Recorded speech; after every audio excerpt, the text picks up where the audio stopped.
Respected dignitaries on the dais, my guru and teacher Sri Mushtaq Ahmed Abhilash Garu, Salim Garu, respected elders, mothers, sisters, brothers and children, I would like to start by greeting you. Namaskar, Assalamu alaikum. May peace and mercy of Almighty God be upon all of you. I would like to begin with the beautiful names of the Supreme God, Om, Akshara Parabrahma, Parmeshwara, Sarveshwara, Srishtikarta, Yehovah, God, Vaheguru, Allah. The beautiful Sanatan teaching, Ekam Sat Vipra Bahuda Vadanti, allows us to address the Supreme God whom we all love with whichever beautiful name we like, in whichever language we like. And the same teaching has been reminded in the Holy Quran in the following way: Qulilullah Awidur Rahman. You call him Allah. Allah means the deity, the supreme, being that is worthy of worship. Qulilullah Awidur Rahman. Call him Allah or call him Rahman. Ayyamma tadu. Whichever name you like, you call him. Falahul Asmaul Husna, because all the beautiful names belong to him. So you can see the striking similarity between the beautiful teaching of Sanatan Dharma and the teaching that was reminded in the latter scriptures, in the Holy Bible as well as in the Holy Quran. Just like my friend Brother Riyaz has just said, regarding the fasting, the ayat that has been revealed in the Holy Quran, it says that Ya ayyuhal ladina amanu kutiba alaykumus siyamu kama kutiba alal ladina min qablikum la'allakum tattaqun. O you who believe, O believers, fasting has been prescribed upon you just like it was prescribed for the people before you. Right? So this is not a new method of worship that has been specially given to those people who call themselves Muslim. But it is an act of worship that was given to us right from the beginning. It is a Vedic act of worship, and different religious groups call the same worship with different names. So as we see Christians and Jews, they call it as fasting. In English we will say it is fasting. Okay, or otherwise in our Hindi and Sanskrit language we will call it as Vrat, or we will call it as Upavas. Right? And as we look into the purpose of this act of worship, like what is the purpose of fasting? If we ask any Muslim, they will say that this act of worship will make us closer to God. Okay? By doing this, by fasting, we will become more and more close to God.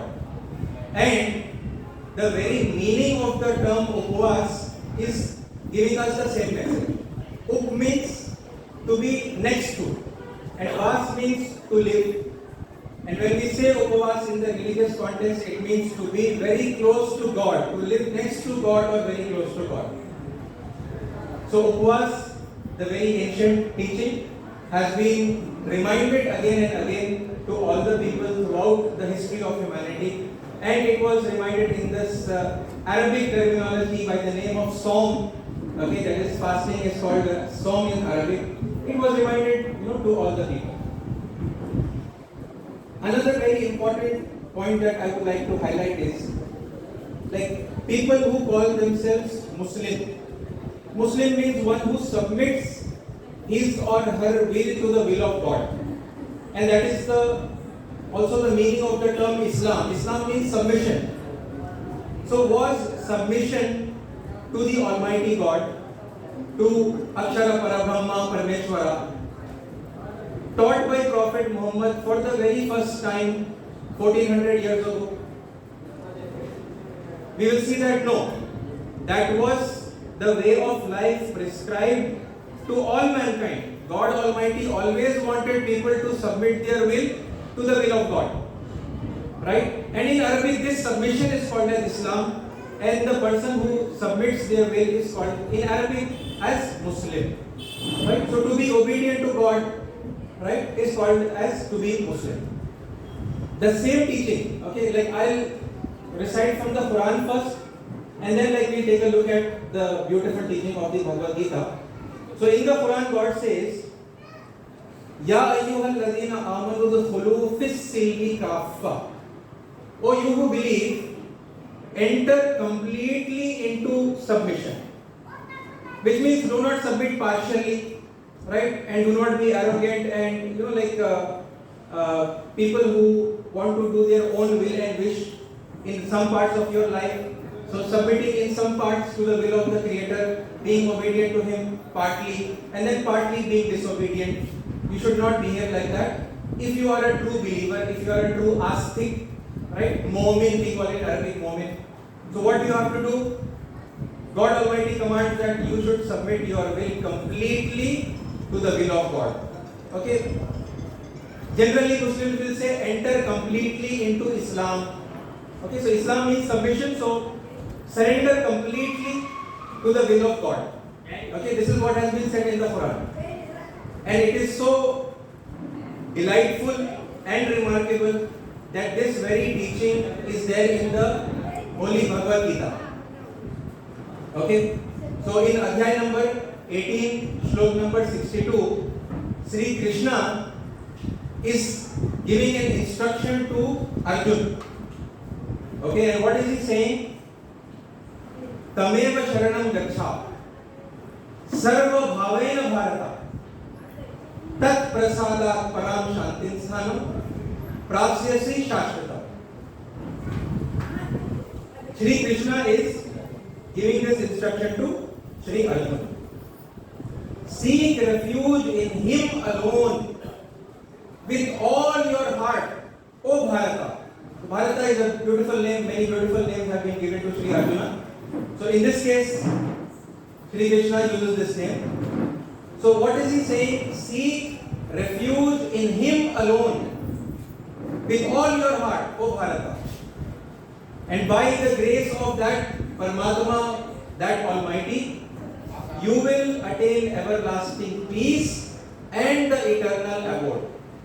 That is, after, like when we are successful in our life, we will attain moksha, we will attain the paradise, Jannat that we say, okay, that is Swarg. That is the eternal abode with God. And when we submit completely to the will of God, we will become better human beings. The very purpose of dharma, of religion, in Arabic we say deen, is to make us good human beings.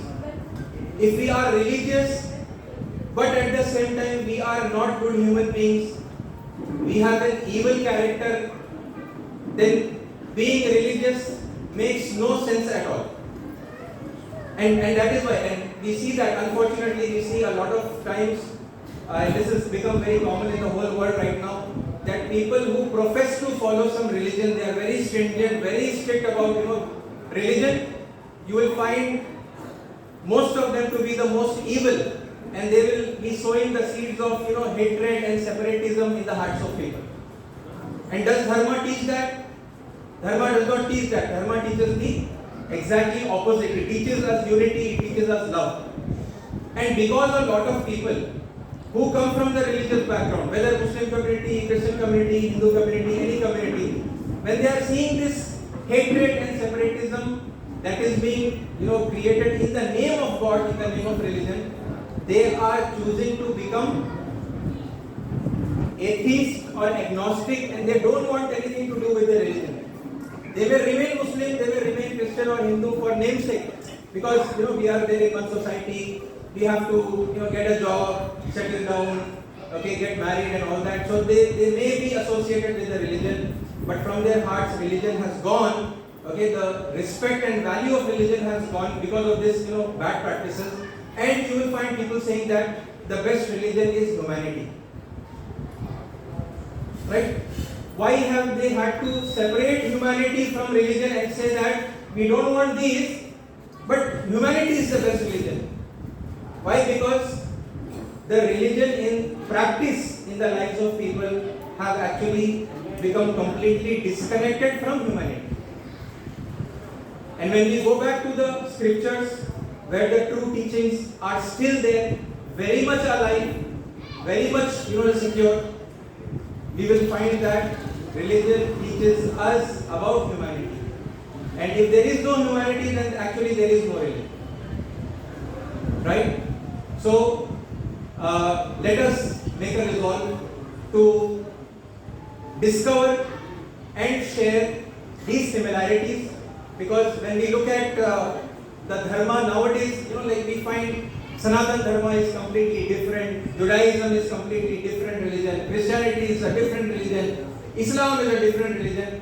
Okay, whereas what God has said, that when He was sending the first couple, whom we call as Adam and Eve, Adam and Hawa alayhi salam, may peace be upon them, or in our Sanatan culture we call them as Shiva Parvati, Adi Dampat, who is the first couple, we will say Shiva Parvati. When they were sent down from the paradise, Swarglok, to Prithvilok, to earth, God gave an instruction. Okay, it has been mentioned in the Quran. Qul nahbitu minha jamia. Descend to the earth and live. Okay, live in the earth. فَإِمَّا يَأْتِيَنَّكُمْ مِنِّي هُدًى. And whenever my divine teachings come to you, my divine teachings will be repeatedly revealed to you, they will be sent down to you. فَإِمَّا يَأْتِيَنَّكُمْ مِنِّي هُدًى. So whenever my divine guidance comes down to you, فَمَنْ تَبِعَ هُدَايَ فَلَا خَوْفٌ عَلَيْهِمْ وَلَا هُمْ يَحْزَنُونَ. Whoever will follow those divine teachings, for them there is no need to fear, for them there is no need to be sorrowful. Was the same teaching not expressed very clearly by our Jagat Guru? Sri Krishna Paramatma, he told that in the Bhagavad Gita, right? Yada yada hi dharmasya glanir bhavati bharata abhyudhanam dharmasya. Right? So whenever religion will be destroyed or dharma will be overwhelmed and evil will prevail, I will come down to re-establish the dharma. Right? So the Paramatma has come several times. He has reminded the true teachings. Right? And it is said very clearly in the Quran, Inna hazihi tazkira. This Quran is nothing but a reminder. A reminder is not a new lesson. A new lesson will never be called as a reminder. The old lesson, the ancient lesson, will be called as a reminder. And the first ancient lesson, the lesson that was revealed by God Almighty, has been revealed to our beloved motherland, Bharat Mata. Religion started from here. Humanity started from here. All types of development and culture and everything, language started from here. And then as people spread out over the whole world, we can see them in the present time, they are occupying most of the globe. So India is motherland not only for the Indians, but India and Bharat is the motherland for the entire world. And when we establish these links by identifying the similarities and creating this awareness, spreading this awareness among the people, and reminding the people about the true purpose of dharma and religion, okay, we will be able to inculcate morality, unity and humanity not only in ourselves but also in others. And by doing this, we shall make morality and unity and humanity a common phenomena in the whole world.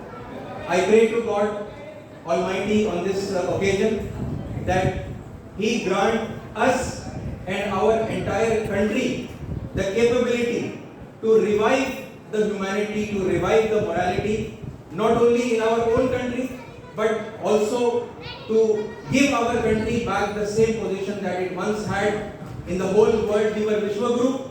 May God Almighty make us Vishwaguru once again and make me take these teachings of humanity to the entire world. I thank the organizers for giving me this opportunity to speak. Tathastu, Ameen, Jai Hind.